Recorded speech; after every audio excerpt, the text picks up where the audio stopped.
Jemaat yang terkasih, Shalom.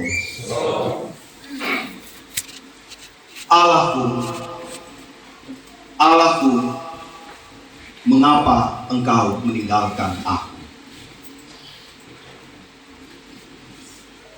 Pernyataan manusiawi yang menandakan bahwa Yesus sebagai Allah benar-benar telah mengosongkan dirinya dan menjadi manusia. Yang oleh Filipi dikatakan sebagai kenosis, benar-benar dalam seluruh karya penyelamatan ini, dalam spiritualitasnya sebagai seorang manusia. Di dalam titik krisis terendah dalam hidupnya, untuk memperjuangkan cinta itu, Yesus merasa bahwa seolah-olah dia berjalan sendiri. Mulai dari Taman Getsemani, saat murid-murid tertidur, penyangkalan yang dilakukan oleh Petrus, hingga ada di atas kayu salib, jalan sebilah yang ditempuh oleh Yesus.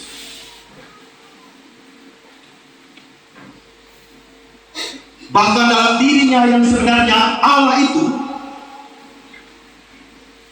ia merasa bahwa tidak mampu untuk menolong dia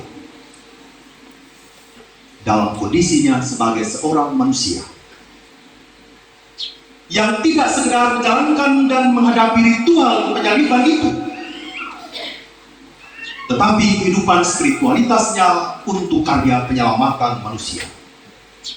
Bahwa cawan penderitaan itu adalah bagian yang sedang Yesus lakukan. Kita tidak serta-merta mengatakan bahwa dia kuat karena dia adalah Allah. Tetapi dalam sejarah Yesus penyaliban ini dia adalah seorang manusia utuh yang sedang mencoba untuk menyelami realita kehidupan dunia ini. Bahwa pada titik kritis hidup manusia,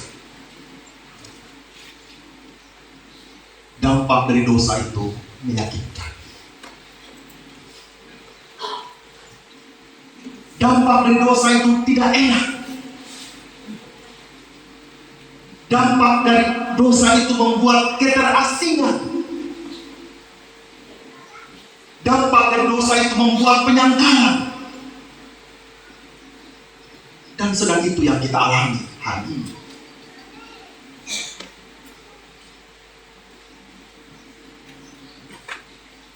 Kita ada di sudut-sudut kesendirian yang kita rasa kita hidup di mana pemerintah.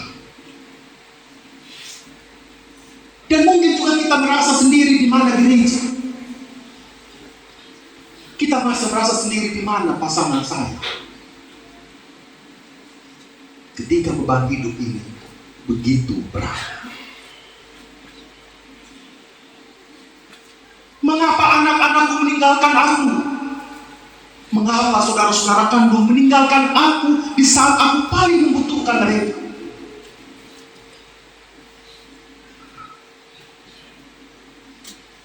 Di mana istriku? Ketika saya merasa dia yang paling mengerti hidup dan semua perasaan. Di mana suamiku seharusnya bertanggung jawab terhadap iman dan perjalanan keluarga ini?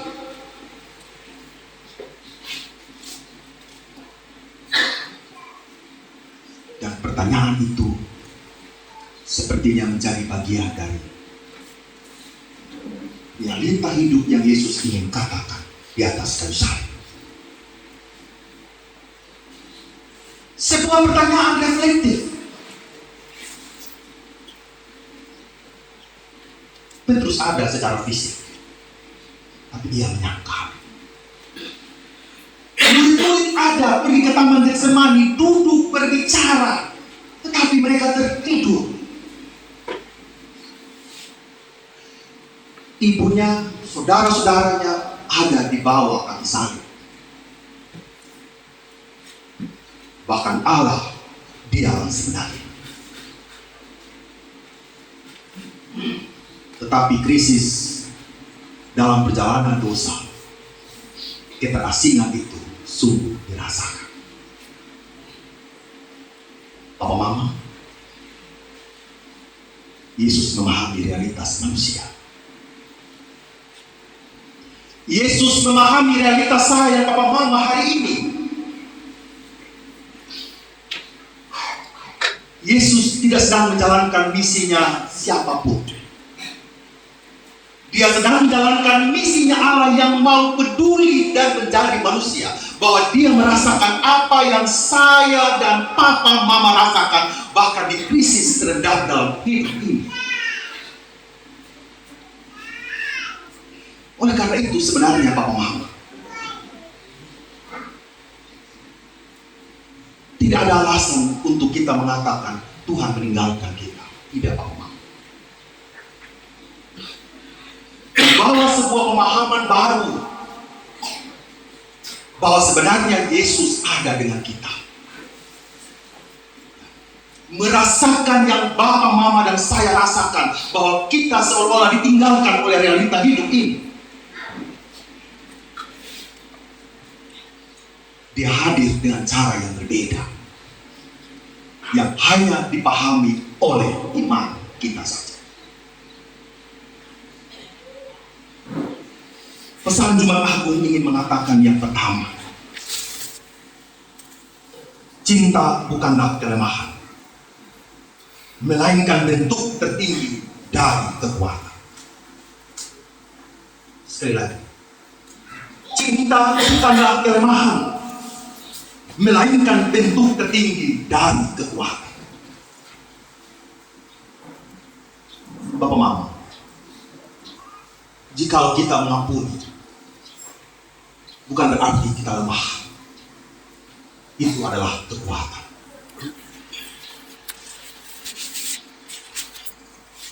Ketika Bapak Mama mengatakan saya mengampuni orang yang bersalah kepada saya, yang menyakiti hati saya, yang membuat kepahitan dalam hidup saya, itu bukan berarti kita sedang lemah dan tidak mampu untuk membalas apa-apa. Saya dan Papa Mama sedang ada di dalam kekuatan yang tertinggi bersama dengan Allah. Ketika Papa Mama harus memberi hidup kita dan mendoakan orang-orang yang menyakiti hidup kita, yang tidak pernah berbuat sesuatu yang baik dalam hidup kita, entah itu suami kita, istri kita, anak-anak kita, anak mantu kita, tetangga kita, bahkan pemerintah, bahkan gereja sekalipun. Ketika Papa Mama lebih memilih untuk mendoakan situasi itu, berarti Papa Mama sedang melakukan kekuatan yang tertinggi itu dari Allah.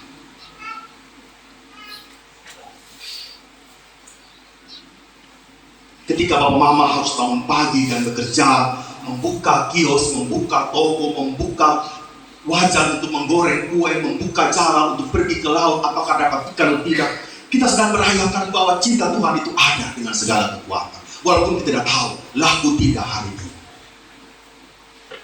Saya dapat ikan tidak hari ini. Kios saya bisa laku tidak. Kue yang saya goreng bisa laku atau tidak.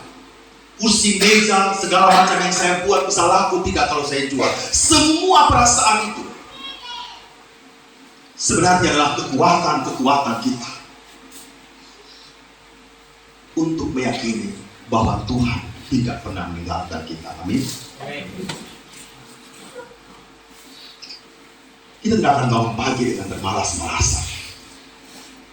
Setuju Pak Mama ya? Kita tidak akan bangun pagi dengan hati yang mendendam. Tidak ada yang bangun pagi dan mengatakan, hari ini saya mau tulis Facebook menyindir orang lain. Tidak ada. Tidak ada yang mengatakan saya ingin menggosip supaya beruncing suasana makin dalam. Tidak ada. Saya dan Papa Mama semua dipanggil untuk apa? untuk melakukan kekuatan cinta itu.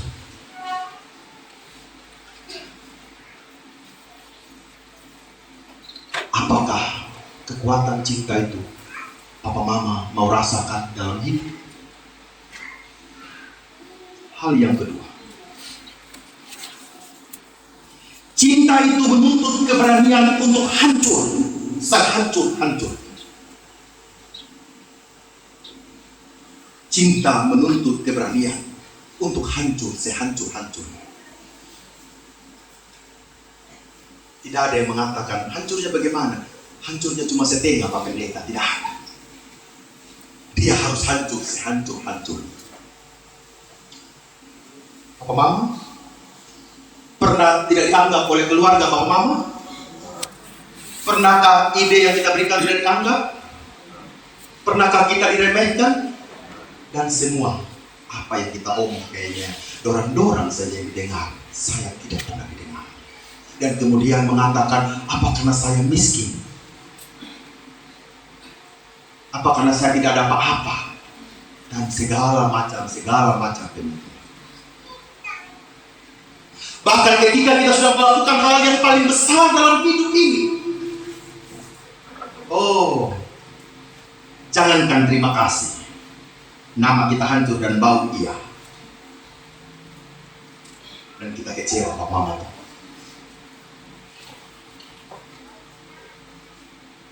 Jangan pernah mengharapkan kalau kita berbuat baik dan orang lain juga akan balas. Setuju Pak Mama? Saya kita buat baik, sampai situ saja Tuhan bilang. Mau orang balas dengan apapun itu bagiannya dia. Bukan kita punya urusan, bukan kita punya pamrih, bukan kita punya segala macam. Karena kalau sudah cinta, menuntut keberanian untuk hancur. Dompet hancur, privasi hancur. Jadi misalnya kalau lagi tidur siang anak-anak ribut, saya nikmati saja Pak Mama. Betul Pak Mama ya? Karena kita sudah memilih untuk melayani. Kalau tidak, aku hidup di hutan sana. Betul tidak Pak Mama? Ketika kau memilih untuk melayani, siap diganggu 24 jam. Ketika kau siap untuk melayani, kau diminta bertanggung jawab. Ketika kau menikah, kau diminta untuk bertanggung jawab terhadap keluarga. Yang seharusnya mungkin kau pergi pancing, mau pergi main ayam, Om JB bilang begini, Pak Pensa tobat, saya catat Om JB dan kawan-kawan maksudnya. Kalau saya ngomong Om JB berarti dia pemimpin. Sudah mau jadi apa? Herodes. Kita tunggu hari Minggu, tapi sering Herodesnya siapa?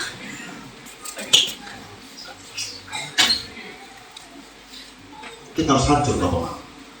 Tidak ada yang bilang, hei saya buat baik, orang puji sama saya. Tidak, yang puji dibuka, nama hancur di belakang. Ya kan? Tapi kalau kita mau dengar semua itu, Bapak Mama tidak akan melakukan apa-apa. Bapak Mama akan menahan semua berkat Tuhan. Saya mau tolong sama dia, biar Pak Pendeta datang di rumah, ada bau ikan goreng, simpan di samping lemari. Bukan colek bawa minggu ya. Pak Pendeta, Pak Pendeta kita ikan seperti ini, dia tahu saya pergi jalan tadi ini. Mungkin ketika kita kecewa, kita akan menjadi orang yang pelit. Betul tidak Bapak? Ketika kita kecewa, kita mengatakan Pak Setan, dia saya kumpul keluarga. Makanya Bapak masa mau nikah di lokal, saya tahan diri coba Mama ya. Hanya seperti April itu saja, bulan-bulan dia pacaran. Kan? Begitu. Tunggu nanti askar sudah besar masa nikah, gitu kan ya. Tapi itulah hidup Mama. Kita harus berbagi, kita harus memberikan telinga, apalagi dengar. Pak saya pergumulan dalam hati, hanya kau saya punya pergumulan, saya tidak. Pergumulan dari sama maksud vikaris sampai sudah pendeta 10 tahun di Bapak Mama, dia yang bergumul terus. Kita dengar sebab Mama, itu kan terminggu saya bilang, usia saya pergumulan jalan terus. Kita tidak bisa begitu. Siap terganggu, siap hancur kita punya perasaan. Saya bilang kepada sama Pak Vikaris, ketika Ibu Santiani sedang kritis di Rimar, saya tepuk pundak. Pak Vikaris, hari ini saya bilang, saya minta maaf, saya bilang. Mungkin tidur siangmu sering diganggu oleh semua kenyataan. Tapi saya bilang, demikianlah ada. Ketika engkau siap untuk melayani, semua hidupmu siap diganggu oleh orang. Apakah bertahan atau pergi dari pelayanan ini? Sudah hancur papa mama untuk melayani? Belum baru ada retak sedikit kita hati toh, tersinggung, ya kan? Ada yang kehiu, kan baru-baru begitu saja. Belum ada yang sampai badara atau disalibkan papa mama ya? Atau sudah ada yang badara disalibkan di sini? Lambung badara bukan karena orang lain sakit hati, karena moke papa mama. Badara cuma moke yang serang itu lambung, bukan moke, mau anak gitu ya. Bederaci. Nah, itu dulu Sapoma minum laru merah. Itu yang kasih hancur. Kitab jantung ini yang kasih hancur bukan karena sepatah hati, bukan. Nah, Rebi pangalantilan orang Sumba, kereta. Jadi melayani harus hancur. Kalau belum hancur berarti Bapak Mama dan saya belum melayani. Kita hanya main di pinggir-pinggir saja, ya kan? Kita hanya main di pinggir, panggilan gitu kan. Melayani baru tahu, oh ternyata Pak Pendeta membuat di latar belakang mimbar saja di banyak sekali suara. Begitu sudah Bapak Charles itu kan ada di, begitu sudah komisi pembangunan. Tidak gampang. Kalau mau kasih indah bagaimanapun tetap ada yang kasih kritik sebenarnya. Tapi itu adalah obat terbaik bagi pertumbuhan. Hal yang ketiga, cinta membangun kembali diri yang utuh dari semua puing-puing yang terjadi.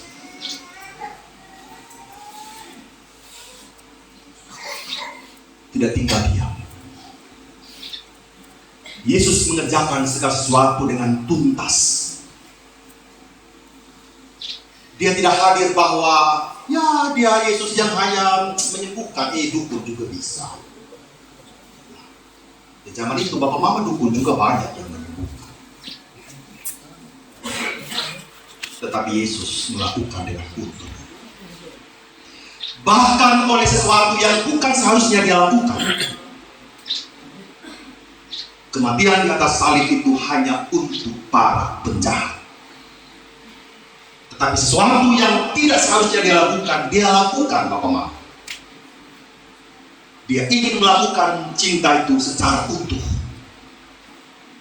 Dia ingin membangun seluruh puing-puing kehancuran itu secara utuh. Dan pemahaman itulah saya dan Bapak Mama semua harus miliki hari ini. Tentu berproses. Membangun puing-puing itu berproses. Kalau kemarin datang gereja saat perjamuan saja, mulai minggu depan setiap minggu. Itu namanya menata puing-puing. Kalau kemarin suka maki sama istri dari hari Senin sampai hari Sabtu, kurangi sudah. Hari Senin saja maki. Selasa sampai ini Minggu, I love you darling, begitu. Bisa kan? Apa memang kolom I love you darling hanya 4 kata begitu ya? Yang tidak ada pasangan, ya sudah tahan-tahan hati, sudah. Yang paksa diri juga ada darling gitu kan ya. Ya sampai jadi dari kulit darling gitu ya. Kita menata pelan-pelan. Yang suka minum mabuk segala macam kurangi pelan-pelan. Yang suka main ayam tentukan memang sampai main ayam minggu pertama. Minggu ketiga tambah dan seterusnya stop. Dikurangi. Itu kalau kita mau menata seluruh puing-puing kehidupan ini. Sehingga cinta di salib itu tidak berlalu dari hadapan kita. Siapa yang mencintai dengan jujur dan ikhlas akan menghadapi bahwa imannya bukanlah iman yang bertopeng. Bapak Mama, belajarlah untuk membangun kasih itu. Untuk apa kehidupan yang sudah erat ini hanya kita lakukan sebagai topeng, tidak ada guna. Hidup yang berat, perjuangan iman yang tidak mudah ini, kita mau hidup dalam benar-benar hati yang jujur, hati yang penuh dengan ketulusan.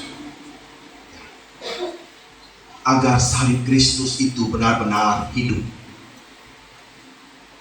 Mengapa dalam kekristenan kita tidak ada salib atau yang bergambar Tuhan Yesus di sana. Karena cinta Allah sebenarnya sudah utuh. Cinta Allah tidak meninggalkan luka bagi kita. Justru cinta Allah membawa luka kita ke surga sana. Kiranya Tuhan menguatkan